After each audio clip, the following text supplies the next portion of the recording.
Anjanashalaakaya chakshurummilitam yena tasmai Shri Gurave Namaha.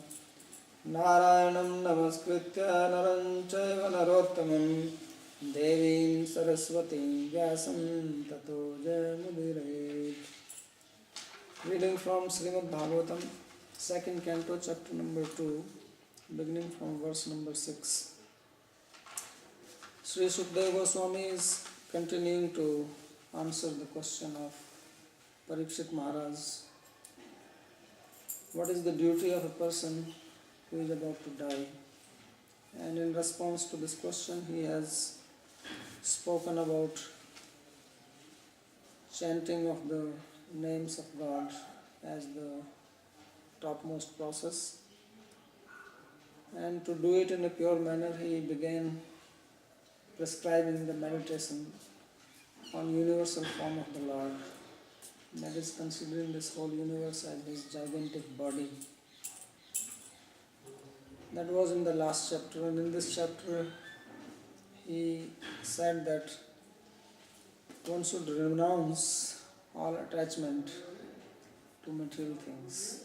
And of course he spoke very strongly about it, that one has to give up everything, including house, cloth, food, should not depend on anything. The idea behind it is that if you want to perform anything, especially spiritual, and you should not depend on others. Because if you are dependent on others for your existence, for your maintenance, then you cannot practice properly. Then you come under their control. Even in the material world, if you want to pursue a particular goal which is unique, then you have to be independent. If you work under somebody, then you have to do what they tell you to do. So this was the idea behind it. And he said that one should take complete shelter of the Lord, because he is the protector, he is the one who is sitting in everybody's heart. He said that why you think that God who is in everybody's heart will not protect you? So basically, spiritual path begins with Shraddha, faith. Without faith, there is no progress in this process. And when we have faith, then we can face the various situations in our life. Because it is not possible to get always favorable situation in life. Things are not in our control. We will prefer that everything is favorable and we can function the way we like. But it does not happen that way, because we are dependent on others, and everybody has their own understanding, their own desires, their own goals, which most probably will not match with what is being described here. So we have to have faith that ultimately there is God. So in this verse now, in the next verse, he begins explaining that we should meditate on the Lord. And to meditate on this Lord, you don't have to go anywhere else, because he is naturally present in everybody's heart. You don't have to search him, nor you don't even have to make a deity and then install. There is a complicated procedure for deity installation, and then so many rules and regulations to worship the deity according to the scriptural process. If one wants to follow one's own mind, that is a different thing, but if you want to follow the worship in a shastric manner, then there are plenty of rules for that. So he says there is no need for that. And therefore he says, Evam svachitta svataiva siddha atma priyartho bhagavan anantaha tam nirvrito niyatartho bhajeta samsara hetu puramascha tatra. Says in this way, having understood what was spoken before, which means not having material goals, not having attachment to the flowery language of the Vedas, which is speaking about material destinations by performing religious rituals, but only having the desire to have love for the Lord. One should fix the mind on Lord which is in one's own heart. Evam suchitte swatayeva siddhe. That in one's own heart he is naturally present. You don't have to bring him from anywhere else. And especially if one hears Bhagavatam, then he is very much present. Because in the very beginning of Bhagavatam it was said that anyone who desires to hear Bhagavatam, then Lord becomes immediately present in the heart. Sadhyo hridya vruddhate atra kritihi shushrushabhis tatakshanat. Tatakshanat means at that very moment. So if we have the faith in the words of the Lord, then we know that He is present in our heart. And wherever you go, He is there. You don't have to build a big temple for Him. You don't have to make any special arrangements. He is already there. And He has got these basic qualities which are necessary for anything to be worshipable. The first quality is that He is Atma. Means He is spiritual. Because anything material is temporary. And if you worship anything material, you cannot expect to get transcendental result from that. Because from material worship or worship of anything material, you can only get something which is in the modes, in the realm of three modes of nature. So Lord is called Atma. Evam swachitte swatayeva siddhe Atma. Then He must be Priya, He must be very dear. Because mind is naturally attracted to anything in which it has affection. We try to fix mind on different objects if you want to meditate, and mind never becomes fixed on it because we don't have attachment for it. So Lord is very dear, and when something is dear, then mind likes to be there.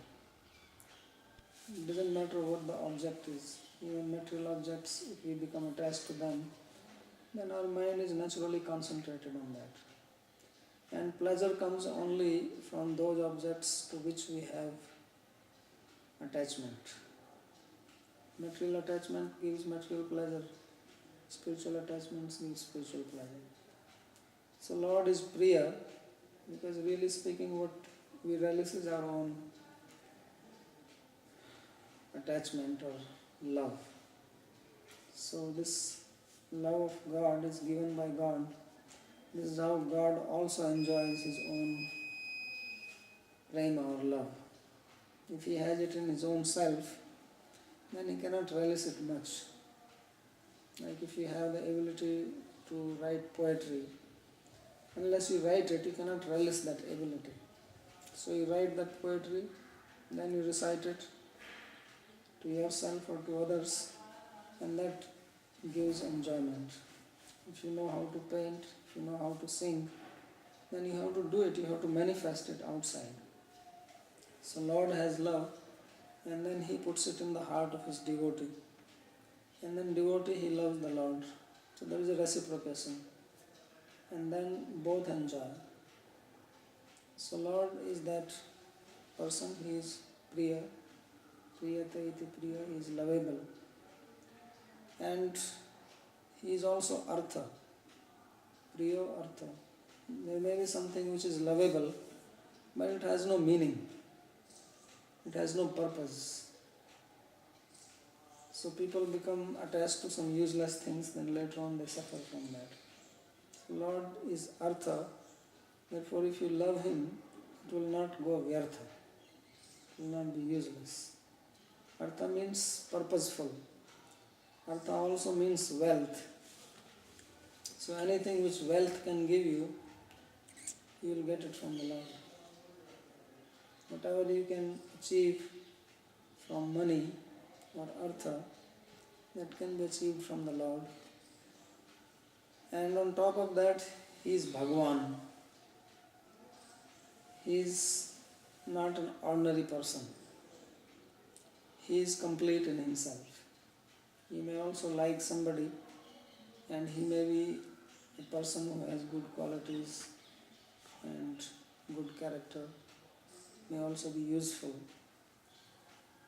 but it may be limited, and after some time it changes or diminishes. So that is not the case with Lord. He is Bhagavan. He is full of opulences. Aishwaryasya samagrasya viryasya yashasya jnana vairagyasya shannam bhagaitingana. Aishwarya, virya, yash, shri, jnana, vairagya. These 6 things are called Bhaga, and he has them in complete. And then lastly, he is Ananta. He is unlimited.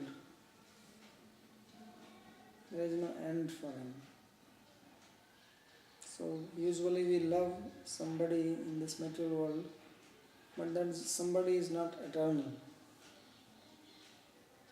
He changes. Either he undergoes changes, from young he becomes old, falls sick, develops some disease, or he may die. But Lord is Ananta, so therefore he is the perfect personality. Anything which has to be worshipable must have these 5 characteristics. It must be Atma, Priya, Artha, Bhagavan and Ananta. And worshipping anything which does not have these 5 characteristics will only end up in problem. It will not give complete satisfaction to the worshipper. It will not make him blissful. It may give some temporary satisfaction, temporary peace, but not the ultimate happiness, unending happiness, which is the goal of life.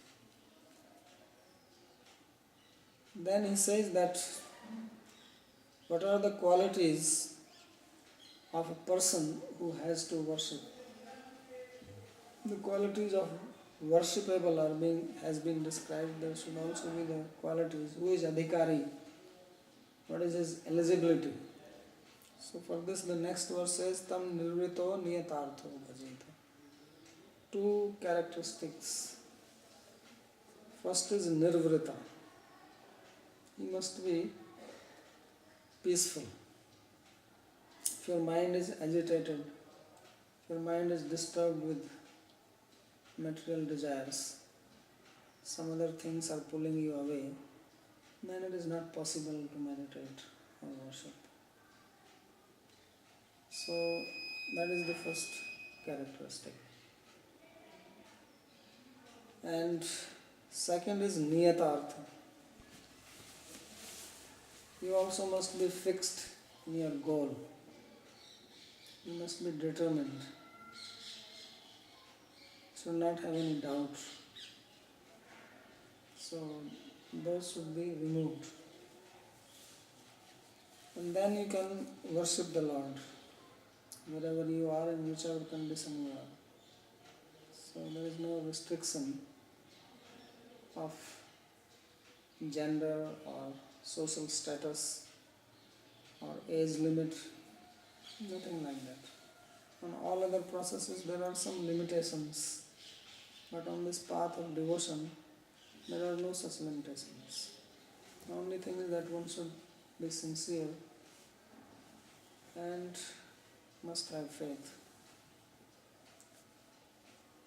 So he says sansara hetur upramascha tatra. Then by doing this, not only that you will become happy and satisfied, but the very cause of your material existence will be destroyed. Which means the ignorance. The reason why we remain in this material world and we do not get out of this material world, attain liberation, because we have ignorance about ourselves, about the Lord. So if one meditates like this, then that ignorance will be removed once for all. Although that ignorance is anadi, it has no beginning. It's called Anadi Avidya, beginningless ignorance. But it will be removed completely and ultimately. Just as there may be darkness in a room and may have no beginning, but if you bring the light, then immediately the darkness goes, becomes illuminated. So like that, this meditation on the Lord will remove the beginningless ignorance completely once for all, and one will become illuminated. And when a person is illuminated, then there is no more birth in this material world. And one becomes liberated even while living in this material body. He becomes Jivan Mukta. And after giving up this material body, he attains the ultimate liberation. He goes to the abode of the Lord, gets a spiritual body and lives with the Lord in the spiritual world.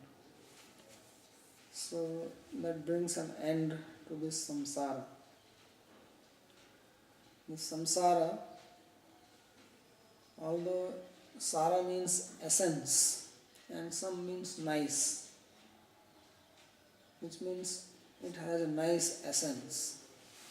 But people don't know, they only get asara from this, means nothing useful. So the only essence in this material world is sadhu sangha, association with saintly people, and devotion to the Lord. This is the only essence. If one understands, then only one knows what is samsara, the real essence. Otherwise, samsara means which is always running.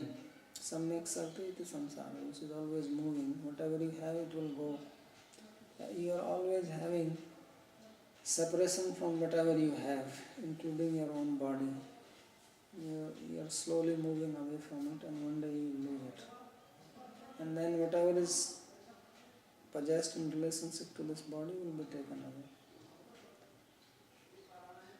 So samsara hetu upramasya, and the hetu for existence in this samsara is not knowing this, the ignorance. So that ignorance must be removed. And because the question was asked especially for those who are dying, and we all fall in this category, so this is the solution. That we have to get rid of our beginningless ignorance. So Sri Vishwanath Chakravarti Thakur, he comments that on this verse, Nanu tarhi bhajniya ishwarasya tad bhajan upkarananam chanveshnam tu kartavyameva yogi bhiriti chet tatra. In the previous verse, Sukadeva Goswami said that you don't need a bed to sleep, you can sleep on the ground, you don't need a pillow, you can use your hands, you don't need a pot to drink water, you can use your palms, and you don't need any cloths to wear, you can take tree bark or you can find some cloth in the street. Like he says that you don't need anything. And he says don't approach rich people who are proud of their wealth and flatter them unnecessarily. If you do that, then you will not be able to engage in any spiritual practice. So he is raising a question. He says, I agree, I am ready to do everything you are saying.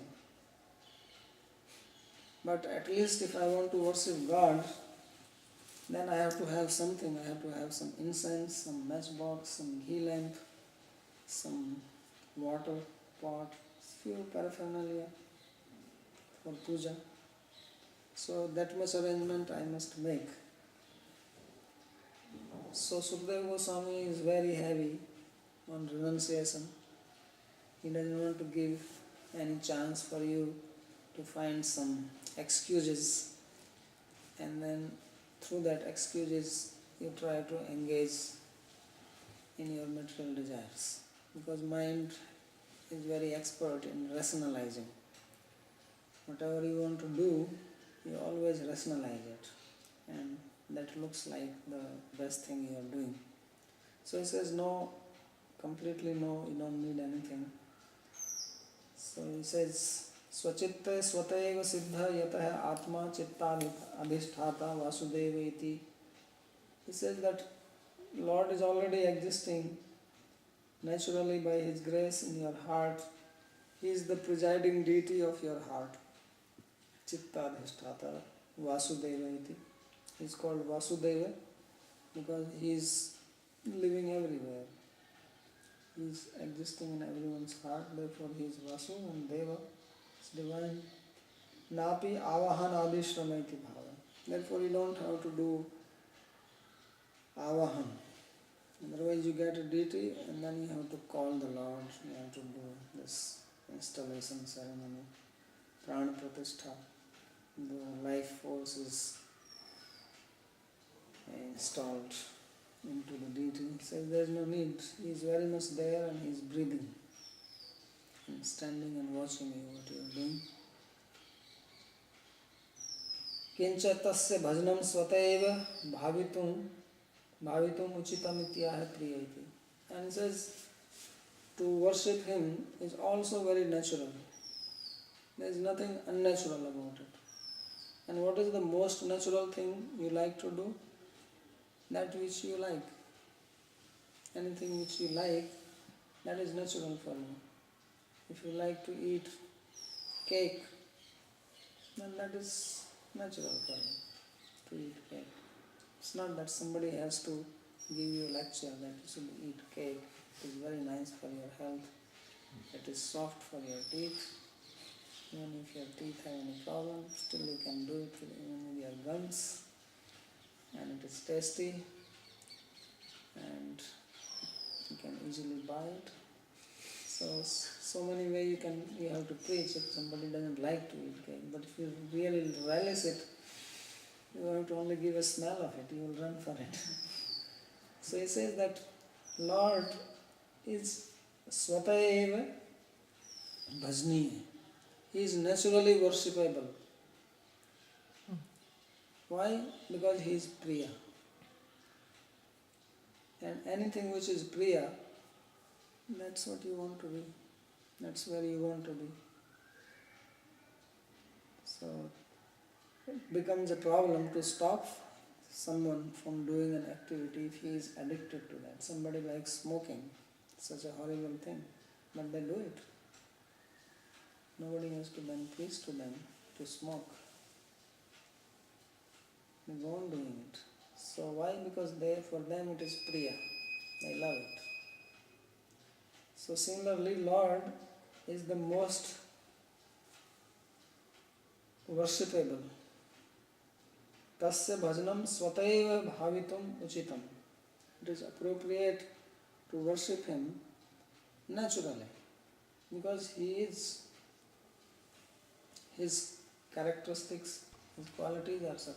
Atmaramascha munyo nirgrantha api rukrame kurvanti etkim bhaktim ittham bhuta guna hari. Ittham bhuta guna.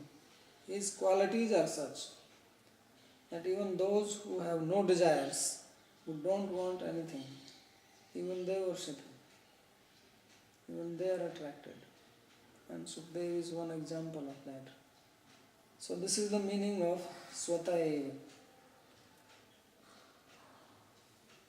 Priya ityadibhis chaturbhir visheshanam. So these four characteristics are described. First, that he was presiding deity of the heart, means easily available. Wherever you go, he goes with you. So today somebody was telling me one incident. He said that there was one king, and this king was going on his elephant. In India, kings used to go on elephants. And he saw that there was one sadhu, matted hair, and he was on the field, and he was just dancing happily, throwing mud on him, and not bothered about anything. Usually when king goes, then everybody runs to see the king. So this man, he did not bother at all. And because he did not bother, this bothered the king. Because king is bothered very easily. Because he has too much ego.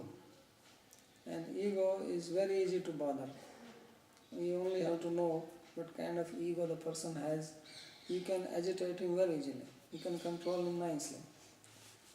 So because this sadhu did not bother about the king, then king has to bother about him. So he immediately asked his attendant that who is this fellow? That he's not bothering about me.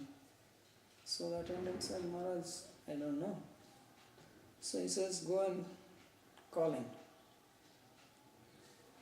So the attendant ran and he told the sadhu that Maharaj is calling you. So the sadhu said, so what? So he says, what do you mean, so what? He is the king, you better come. He says, he is king, but he is not my king. I don't care. So the attendant could not do anything. He came back and he told the king that he is saying that I don't care for you. So the king was really bothered now. So he got down from the elephant, he walked to this man, and he could understand that he must be some very elevated person or he must be crazy. Because only two types of people can disregard the king. Either somebody is mad and therefore he doesn't bother, and sadhus are another type of mad people because they also don't care. So he said that, why don't you come with me and I will give you every facility. You come to my palace, I will make nice arrangement for you, because the king could understand that he is some very elevated, at least in India, kings had that much sense that he must be very elevated and I can get his good association and benefit. So this sadhu said that I can come with you, but I have few conditions. And the conditions are this. So the king said, I will do anything for you. So he says, my condition, first condition is that I will eat and you will not eat. So he says, wow, how will I survive? So he says, anyway, what are your other conditions? He says, I can sleep, but you cannot sleep. So he says, this is a very big problem. And then he says that you have to be always with me, 24 hours. You cannot leave me even for a second. He says, if you agree to these conditions, then I come with you. And fourth one was that you have to always take care of me. So the king said that, how is this possible that I don't eat, I don't sleep, and I have to be with you? I am a king, I have so many responsibilities. So the sadhu said that if you cannot follow these conditions, then why should I leave him who does not eat, I eat.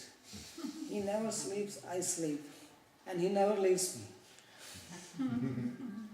So why should I give him up and come with you? What is my advantage? So the person gives up something when he gets something better. He says, tell me what is the better thing I am getting? He says, my Lord is always with me, he never leaves me. He never eats, he is happy. He never sleeps, even I sleep and I eat. So why shall I come with you? So the king became embarrassed and left. So therefore he is saying here that this Lord, he is in the heart. He is naturally situated in the heart and he never leaves. So therefore he is bhajaniya, he is priya, and he is very dear, he never gets angry. Even if you leave him, he will not leave you. And he is always affectionate. Krishna says that takes care of everybody. He is the Mata, Dhata, Pitama. Everybody is Dhata and Mata. Priya Svabhavata eva premaspadam. Says, what is the meaning of Priya? Now he explains these 4 adjectives. That he is naturally the object of love. He is the personification of love, premaspadam. He is full of love. If you want to love somebody, then he is the best person. And in Upanishads, it is described that Atmanastu kamaya sarvam priyam bhavati. Navare patihi patyu kamaya priyo bhavati. That a wife does not love husband for the sake of the husband. She loves for the sake of the self. So self means that she loves the husband for the sake of her own self. And another meaning is that she loves the husband for the sake of the real self, the Supreme Lord. Because Lord is there and the soul is there, therefore she loves the husband. If the soul and super soul leave the body, then she is not going to love him anymore. Nobody loves a dead body. So the idea in the Upanishad is that we love everything because of Atma. And Lord is called Sarvatma or Paramatma. Therefore he is naturally Premaspadam, the object of love. And Premaspadatvepi Pati Putradi Rupo Anartha. No.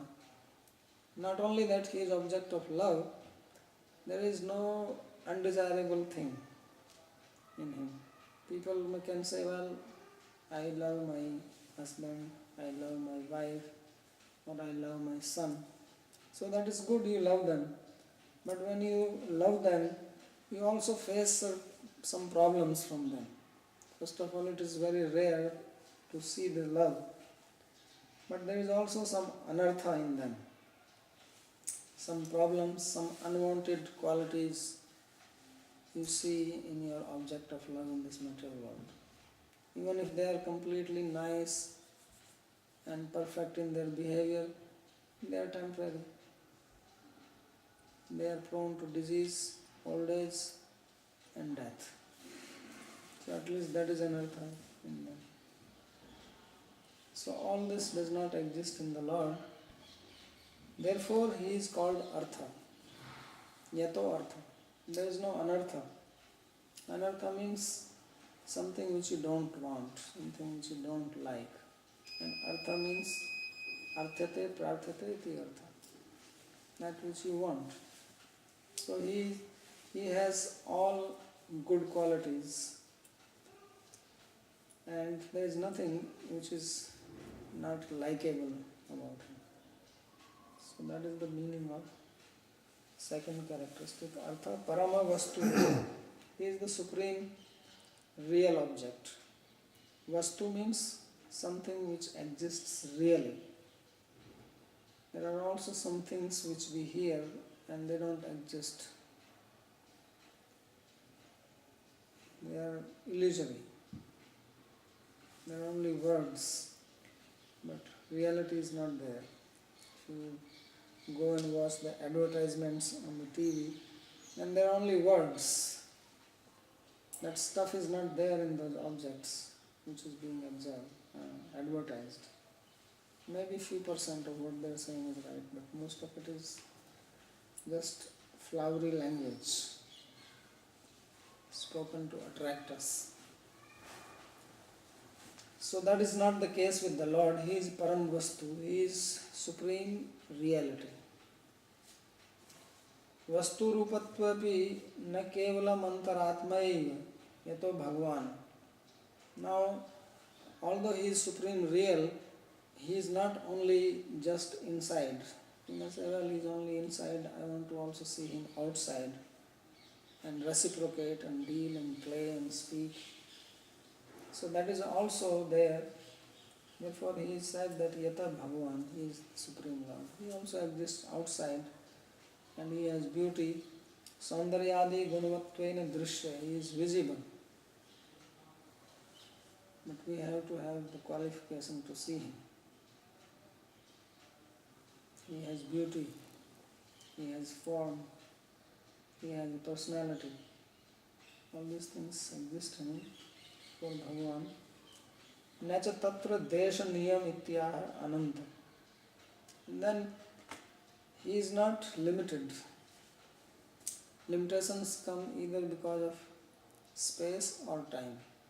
Some things exist in a particular space and not elsewhere, so they are limited by space. Or they exist in a particular time period and then they disintegrate, so they become limited by time. So Lord is called Ananta, means He is not limited by Desha and Kala, by space and time. He is everywhere, in all places and in all times. So it is not that you have the object today here and after a few years or few centuries the object will not be there anymore.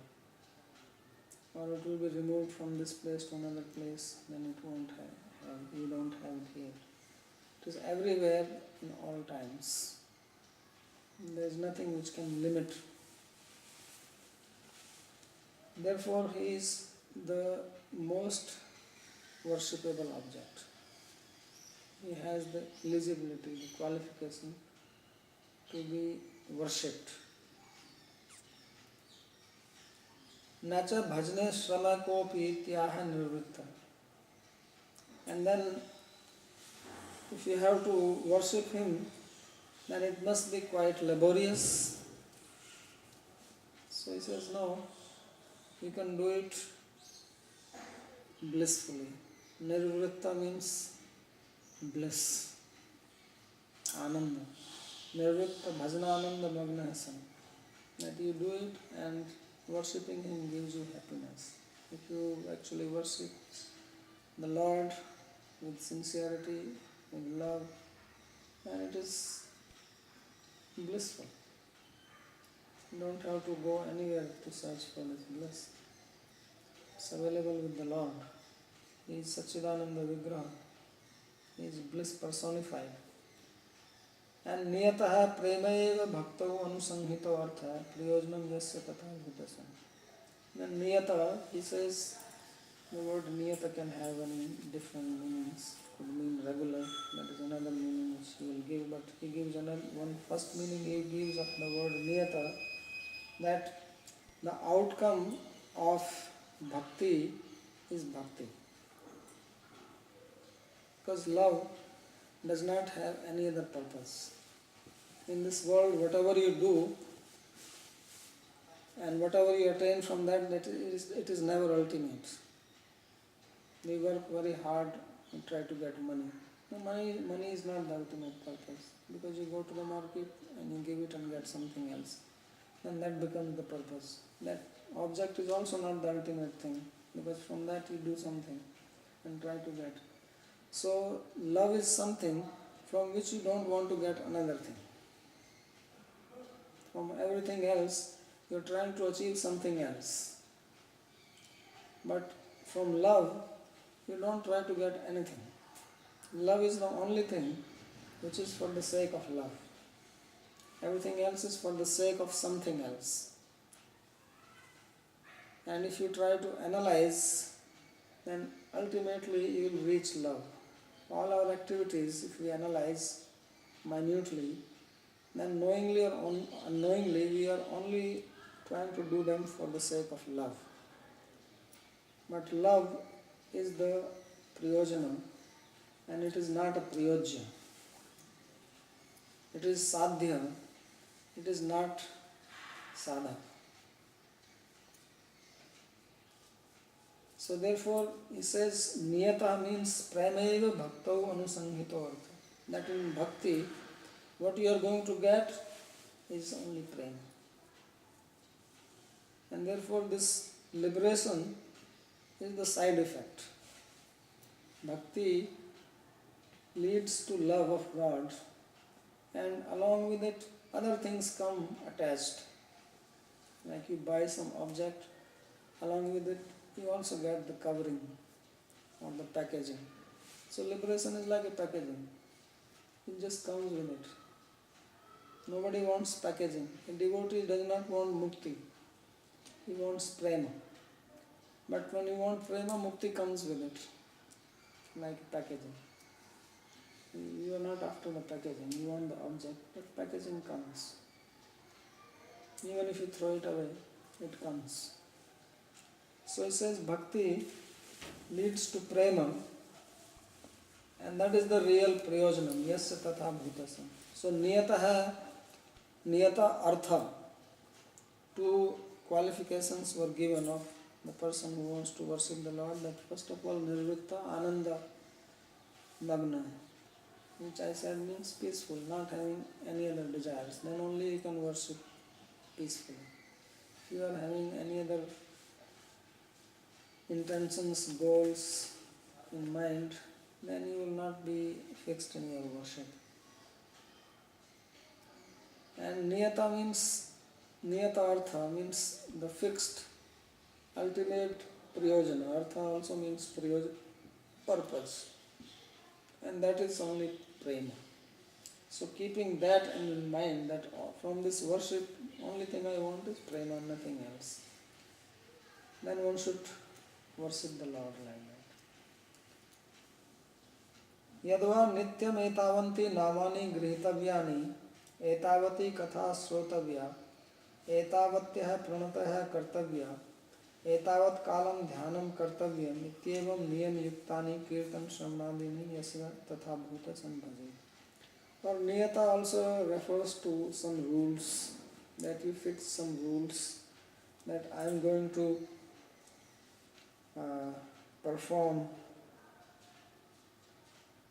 chanting of the names, so many, or I am going to hear katha of the Lord so much time, I am going to pay obeisances to the Lord this many time, I am going to meditate for this much time. So to fix some rules like this, that is the meaning of niyatartha. Yatra bhajane sansar hetor avidyaya upramascha bhavet iti anusanghitam phalam na bhaktamate. So what about liberation? So he says the devotee, he does not want liberation. So he says sansar hetu apramascha, that this avidya or ignorance, the cause of material existence, this will be dispelled. And this is not the side effect for a devotee because he does not want it. It is only jnanis and yogis who want liberation. Jnani want liberation, yogi also want liberation. Because after achieving liberation, they are not interested in worship or any process. But a devotee, he is in love with his worshipable Lord and he never wants to give it up. Because that is the quality of love. If you have real love for somebody, you don't want to give it up at a certain point, that okay, now this is enough, I don't want any more, I am fed up with this.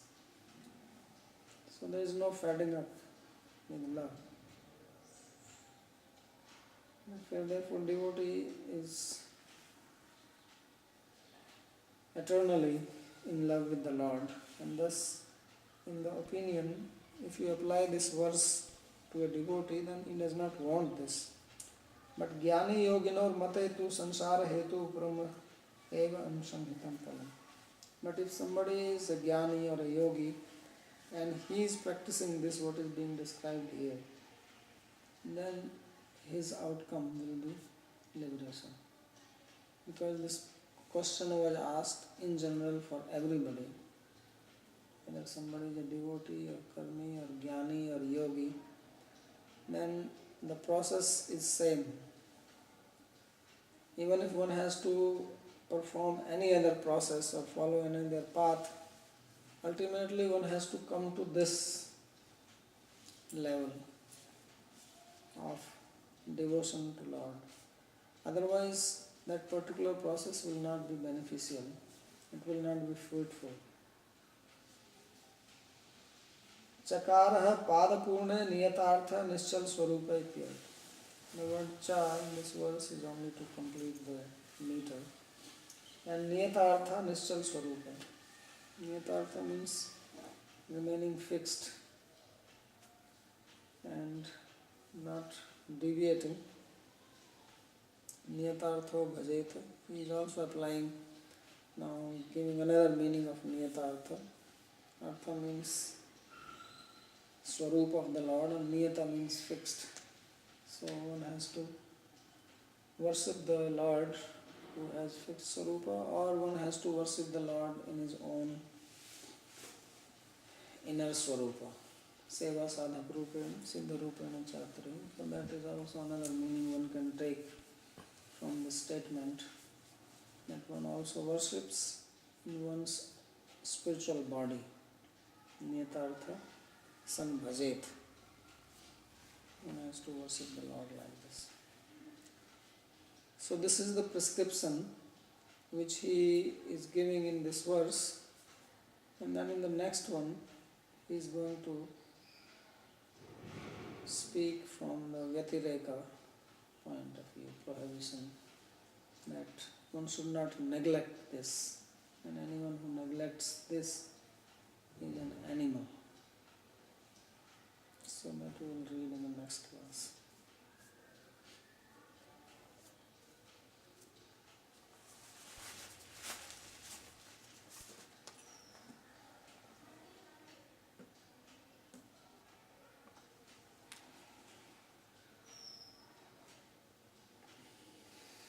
This is basically speaking about Bhakti Paramatma section.